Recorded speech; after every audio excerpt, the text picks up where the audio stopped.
Okay, hello everyone, and welcome back to the staff training.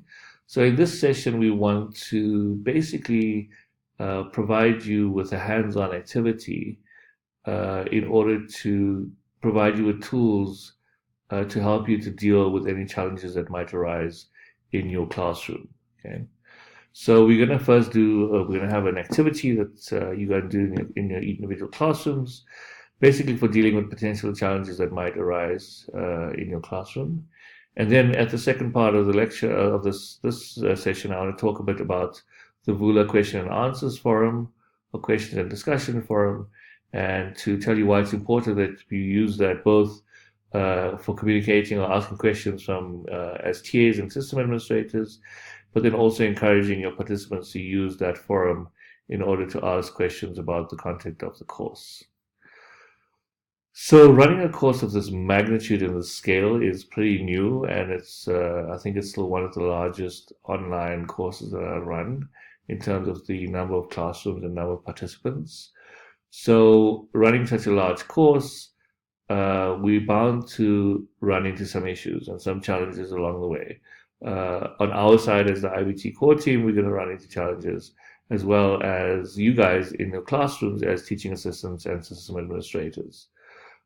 So what we want to do is try and equip you, or first of all, get you to think upfront about what those challenges might be, and equip you with some skills in order to be able to tackle those challenges if and when they do arise. Okay, so this is the activity. So you're gonna run this activity in your classrooms with in your little groups as teaching assistants and system administrators. So as a group, we want you to brainstorm what potential challenges you think might arise in your classroom through the duration of this course. Some of you might be already thinking about it, knowing that there might be some technical challenges. There might be some things in the back of your mind that you worry might go wrong. So these are the things that we want you to jot down. We want you to make use of the ground rules for brainstorming that we outlined in session 2 of today. So we want you to think of these challenges and then write them down, right? And then we want you to, as a group, go through the list of challenges and then brainstorm together how you think you would find solutions to these challenges. And be open about it, whether solutions might seem ridiculous, but they actually might work, or they might be very practical, or they might not be a solution to a problem, okay? So try and brainstorm those ideas, get them down. And then also for each of the challenges that you find or that you identify, if you think that the IBT core team can provide support in any way, we want you to just explicitly state how. So if it is a challenge and you know that the IBT core team is probably the best to deal with it, then write that down and tell us exactly how you would want us to help in the situation. If you have a long list of challenges, hopefully not, select your top 5 challenges together with the solutions that you've brainstormed and come up together with, and then enter this into the template document, which is found on the Vula staff site. So on the Vula staff site, you'll find a template document labeled as the way it is here, and we want you to, in that template document, put down your challenges and your solutions. And then also, what we want you to do is cut and paste your top 5 challenges and solutions to the IBT staff site under the questions and discussion forums. You'll see that there's a section called challenges and solutions. And what we want you to do there is, and it also gives you some experience, some practice with actually starting up a discussion and adding to discussion on the questions and discussion forum. So you have to actively do this in your classroom and then post these up these on the template and then also then directly on the Vula site. Okay. So we want this to be a useful activity for you. So when your classroom does encounter a particular challenge and you remember, hey, we thought about this when we were doing the staff training, what solutions that we come up with, you can go back to this thread on Vula and try and have a look at what you thought the solution to the problem might be.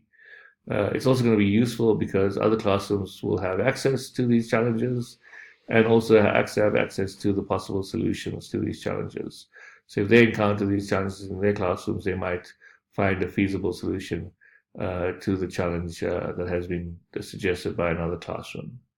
Um, okay, so hopefully everyone knows what to do. I ask you to do this activity seriously and complete this activity before moving on to the next video. Okay, and then like I said, I just want to also discuss a bit about the Vula questions and discussions forum.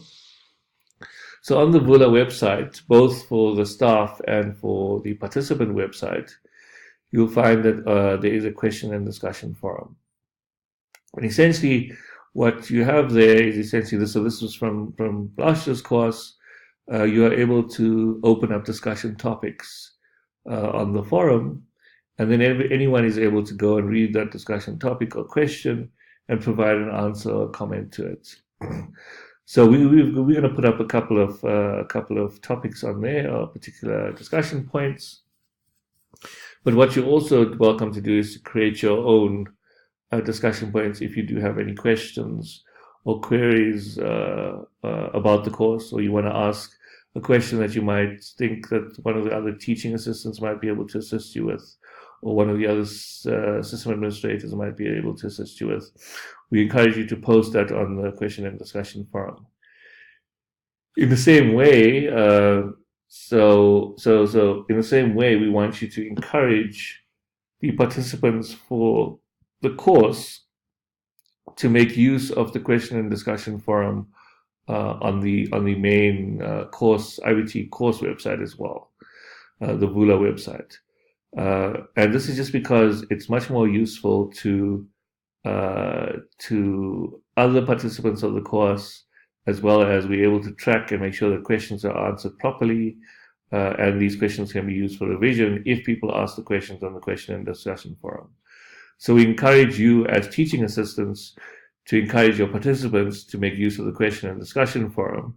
There is also a chat service on Vula, and we ask you, in certain instances, if you want an answer straight away, you might use the chat forum, the chat option, but we ask you to rather tell participants to use the question and discussion forum when they want to ask questions based on the content of the course.